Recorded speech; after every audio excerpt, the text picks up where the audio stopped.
Le prophète Mohammed est la figure centrale de l'islam, considéré comme le dernier prophète envoyé par Dieu pour guider l'humanité. Sa vie et ses enseignements ont eu un impact profond sur le monde musulman et au-delà. Cette biographie explore les moments clés de sa vie, de sa naissance à sa mort, en passant par sa mission prophétique.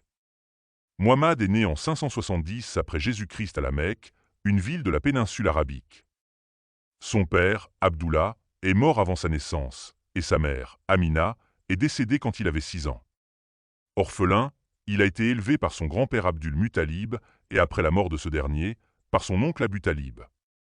Mohammed a acquis la réputation d'être un homme honnête et fiable, gagnant le surnom d'Al-Amin, le digne de confiance.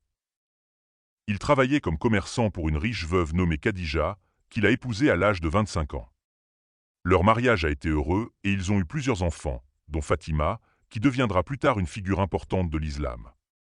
À l'âge de 40 ans, Mohammed a commencé à recevoir des révélations divines par l'intermédiaire de l'ange Gabriel. Ces révélations, qui se sont poursuivies pendant 23 ans, constituent le texte sacré de l'islam, le Coran. La première révélation a eu lieu dans la grotte de Hira, où il se retirait souvent pour méditer. Après les premières révélations, Mohammed a commencé à prêcher l'unicité de Dieu et à appeler les gens à abandonner l'idolâtrie et à adopter une vie de droiture et de justice. Sa prédication a rencontré une forte opposition de la part des Quraysh, la tribu dominante de la Mecque, qui voyait en lui une menace pour leur croyance et leur pouvoir. Les premiers musulmans